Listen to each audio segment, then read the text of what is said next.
Galvão. A gente está aqui com o deputado federal, presidente estadual do partido Podemos, no Rio Grande do Norte, e pré-candidato a senador, Antônio Jacome. Boa noite, Antônio Jacome. Boa noite, Thaisa. Boa noite, Juliana. Boa noite, Eugênio.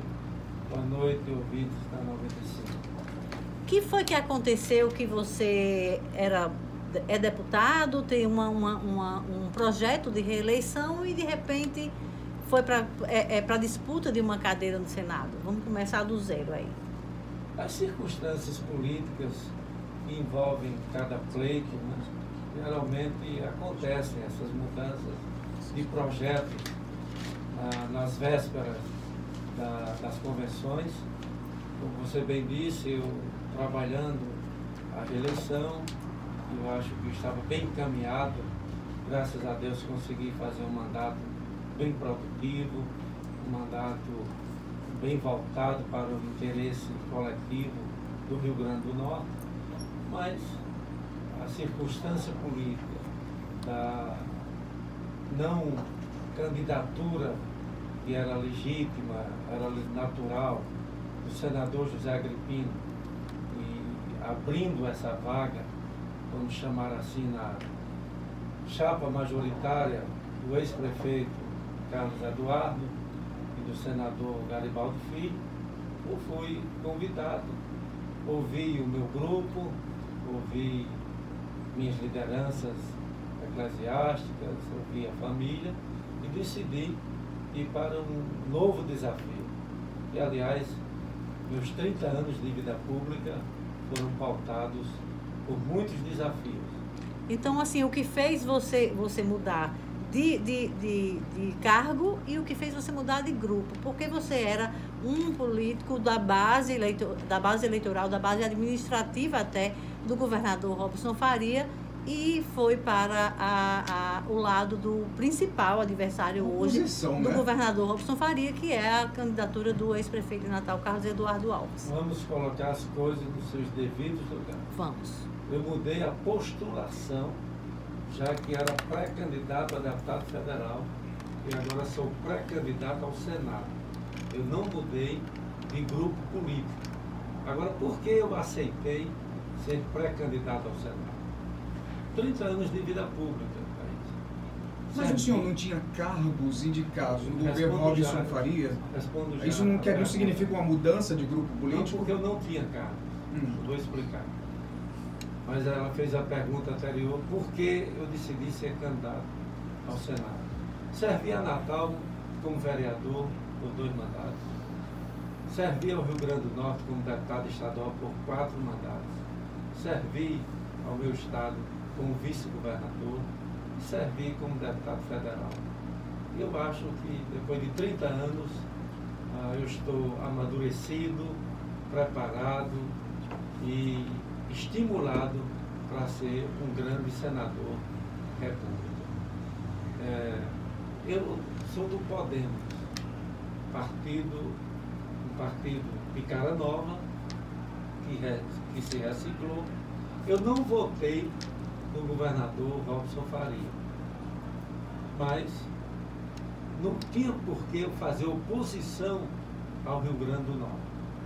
Todas as vezes que o governador, algum secretário de Estado, teve demandas em ministérios em Brasília ou no Palácio do Planalto, todas as vezes que eu fui convidado para acompanhá-lo nas audiências, eu estive presente, porque o interesse do Rio Grande do Norte estava acima disso.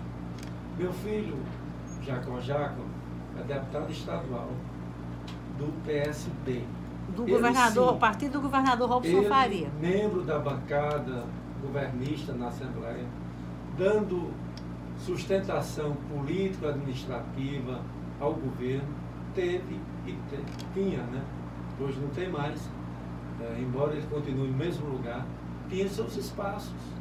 Mas esses espaços que você disse que eram do deputado Jacó Jacome, não eram indicações suas também? Indicações do deputado estadual Jacó Jacome, e, por sinal, tem até menos do que outros deputados. Mas, deputado, a gente quando conversa com o Jacó Jacome, tivemos entrevista, ele disse que se espelha no senhor. Se ele se espelha no senhor, ele ouve o conselho do senhor. Não é possível que nenhum desses nomes tenha passado pelo crivo do senhor.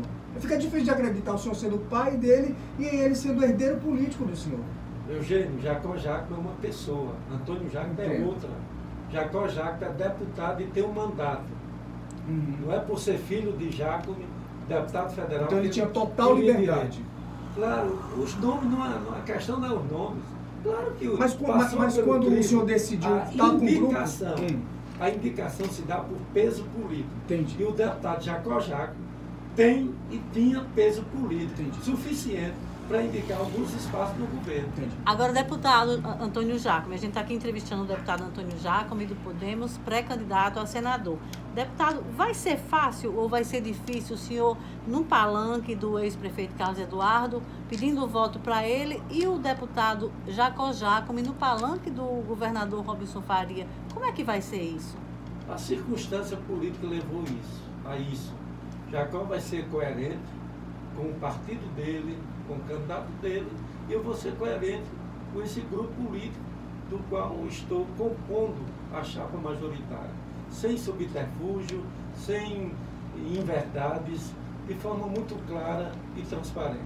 Aliás, essa é uma eleição muito atípica, muito diferente. Tumultuada, né? Eu já encontrei pessoas também, porque são muitos partidos, são muitas coligações. A gente encontra pessoas votando no deputado estadual do DEM, no federal do MDB, no senador do PR, no governador do PT, não é? Tudo misturado. Que bom que a democracia enseja essa oportunidade. Pergunta, senhor. A gente está vendo, você disse que é uma eleição atípica, né? E a gente acredita também nisso, principalmente pela mudança do eleitorado. O eleitorado está diferente, né? Ele pensa diferente, depois de Lava Jato, depois de tudo que aconteceu no Brasil. Mas parece que a coligação aí que o senhor está, parece que não entendeu muito bem isso. A gente vê aí 3 famílias, né, dentro dessa coligação: Maia de José Agripino, Alves de Carlos Eduardo, Henrique Alves, Garibaldi Alves, e também Rosado, né, que virou aí o vice da chapa de Carlos Eduardo. E como é que o senhor vê? E a gente está vendo a enxurrada de críticas a isso nas redes sociais. Como é que o senhor vê essas famílias todas juntas? Juliane, desde quando a política do Rio Grande do Norte não é feita de famílias tradicionais? Eu sou um exemplo diferente. Eu sou o único da bancada, se vocês... É só relembrarem. Pega os 8 deputados federais. Quem não é Faria, quem não é Rosado, quem não é Maia e quem não é Alves. Mas o Jacome já conseguiu produzir um deputado estadual e um vereador. O senhor já conseguiu. Já do virou senhor. Oligarquia, viu? Já virou. Uma mini oligarquia. A partir do senhor. Nossa história, a história do Jaco, é a história de um filho de um agricultor que chegou em Natal com 10 anos de idade, que nunca estudou numa escola particular, que passou no vestibular para medicina aos 17 anos, que se elegeu vereador, sem padrinho, sem sobrenome famoso, que construiu a sua própria história. Estou falando de mim, naturalmente, Antônio Jacome, que tem 3 filhos. É bom lembrar. A primeira, a primogênita, eu consegui que ela não se contaminasse com a política, é carne pediatra. O segundo, eu consegui que ele não se envolvesse na política, que é oftalmologista. Mas o terceiro não deu para fugir. O DNA, a vocação, grande para a política. Aí veio ele, aí veio o sobrinho, aí veio o irmão. Deixa eu só responder, calma. Deixa eu concluir a resposta, Juliana. Você falou nas famílias daqui. E as do outro lado? Faria é família tradicional? João Maia vai estar onde? Marinho é sobrenome famoso da política. Então tem 3 famílias tradicionais lá, também, no mínimo. Então, minha filha, os 100 anos últimos da história do Rio Grande do Norte é uma história, né, de famílias tradicionais. Tem um lado bom, tem, e pode ter um lado ruim também. Agora, o que a gente não pode é podar, é impedir que novas lideranças surjam, né, que a gente oxigene esse ambiente político. Como tudo na vida tem que ser oxigenado. O jornalismo, a medicina, a moda. Os cabelos da gente. Tudo oxigênio. Deputado, agora mudando um pouco de assunto, o senhor falou aqui no início que quando aceitou esse desafio de disputar a cadeira do Senado, consultou também a autoridades eclesiásticas. Aí há sempre aquela crítica. Por que o Jacques, de alguma forma, algumas pessoas colocam dessa forma, e eu também vejo dessa forma, às vezes eu tenho receio que parece que vocês envolvem muito a igreja na política. Isso vai continuar sendo uma prática da família? É o contrário, nós não envolvemos. Quem me conhece e quem frequenta lá sabe. Eu não posso dizer que eu estou distante da igreja, porque eu nasci na igreja. A minha vida toda é na igreja. Agora, igreja é uma coisa. Igreja é devoção, é comunhão, é fé, é crença pessoal. Não é partido político, não é instituição política. Igreja não vive por política. Igreja não precisa de política. Igreja não vive para política. Entendeu? As pessoas é que misturam. Eu desafio alguém que diga, Jacome ocupou o púlpito da igreja para fazer proselitismo político. Eu desafio, e olha que é uma vida toda. Coisa boa ouvir isso, porque a gente ouve tão diferente, então é bom que o senhor afirme isso. Gente pode consultar minhas entrevistas, minha história. Eu nunca me apresentei como o representante do segmento evangélico. Porque eu acho que eu só seria representante legitimamente, eu só poderia falar em nome do segmento se eu tivesse pelo menos a delegação de 1000 pastores. Mas a chapa tem 1.500 pastores. É eles que falam pelas igrejas. Eles são os titulares. Eles são... Até porque o senhor não deve receber só voto de evangélico, né? Claro que não. Mas, deputado, do Rio Grande do Norte. Deputado, a chapa que convidou o senhor para ser pré-candidato a senador pensa assim também? Porque o que a gente sabe é que eles dizem assim, vamos, Antônio Jacome agrega porque ele traz o segmento evangélico. É o que a gente ouve dessas pessoas. Olha, isso é uma análise política. Claro que pela ligação umbilical que eu tenho com esses 50 anos na igreja, claro que muita gente se sente representada, mas oficialmente o segmento ele é plural. Todo mundo tem voto dentro do segmento evangélico. Todos os candidatos a estadual, federal, senador, governador, não há nenhuma instituição, Thaisa, mais plural do que a igreja. Qual é a instituição que junta no mesmo banco o homem mais simples do povo, um carvoeiro e um magistrado? No mesmo banco, a igreja não tem tipos de membros diferentes, VIPs especiais, não. Ou você é membro da igreja ou não é. Agora, então a igreja não... Agora, deputado, tem uma dificuldade aí que eu acho que o senhor vai enfrentar, tanto o senhor como todos os pré-candidatos ao Senado, que é assim, o que a gente tem visto pelas pesquisas, os índices de não aceitação no quesito Senado são muito maiores do que todos os outros cargos. Sempre que diz assim, ninguém ou nenhum, ou branco ou nulo, quando se soma para Senado, dá na faixa de 70%. São 70% do eleitorado que não querem votar para senador. Que mágica o senhor vai fazer para tentar reverter isso? Nenhuma mágica. Eu vou contar a minha história, vou dizer que como deputado federal, o interesse coletivo do Rio Grande do Norte sempre esteve acima de qualquer outro motivo.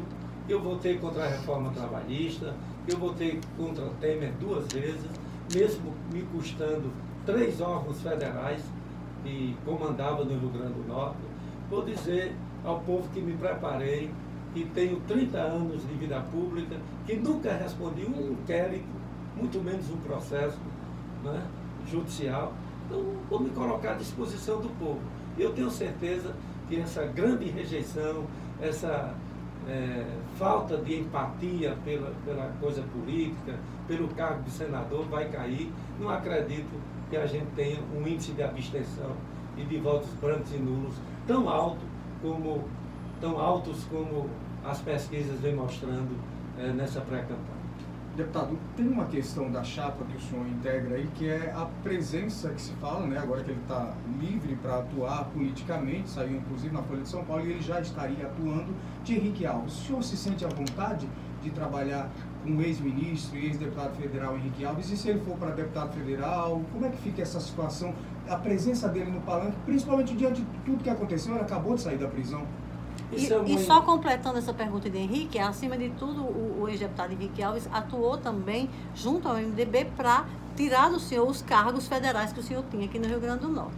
Essa é uma injustiça, eu acho, até uma indelicadeza com o atual momento em que vive o ex-deputado Henrique Eduardo Alves. Os advogados emitiram uma nota peremptória, definitiva, mostrando que não há envolvimento, que não há participação do ex. Mas a gente sabe que não é assim. Não é definitivo ainda, né? Mas a gente sabe que ele está... Não, ele Deixa ele terminar. Vamos ver se E não há nenhuma intenção, nem desejo, e nem isso vai acontecer, da participação do ex-deputado nas eleições deste ano. Ele não é candidato, mas a participação Henrique, dele, a gente sabe que está acontecendo, deputado. Já é uma pessoa de idade, merece viver com a sua família.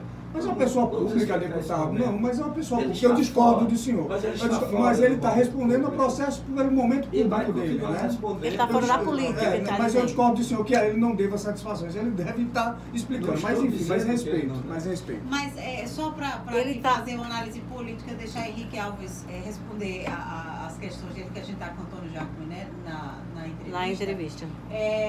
Deputado e pré-candidato ao Senado Federal, a gente tem outros candidatos aí e tem uma surpresa aí, um elemento surpresa que pode acontecer, que é a eleição de Stevenson, né? Que é uma pessoa que não é política, né? Que parece que cabe aí no que as pessoas estão procurando. Isso, de alguma forma, assusta os pré-candidatos ao Senado, esse elemento surpresa? A mim não, sinceramente. Não estou aqui calçando o sapato alto, não estou dizendo que minha eleição vai ser fácil, que eu sou imbatível, de forma nenhuma. Mas eu vejo a renovação política muito bons olhos. A pessoa, se a gente não tiver renovação na política, eu acho que essa eleição, o eleitor vai analisar muito experiência, passado limpo, honestidade, trabalho prestado, competência. Se ele ou outro candidato novo se apresentar e preencher esses requisitos, e tenha o merecido reconhecimento do eleitorado do Rio Grande do Norte. Ok, 6 horas e 58 minutos, a gente já está aqui com o tempo estouradíssimo. Quero agradecer demais aqui e pedir para que o senhor dê suas últimas palavras, deputado. Já ele chamado de senador, viu? Obrigado.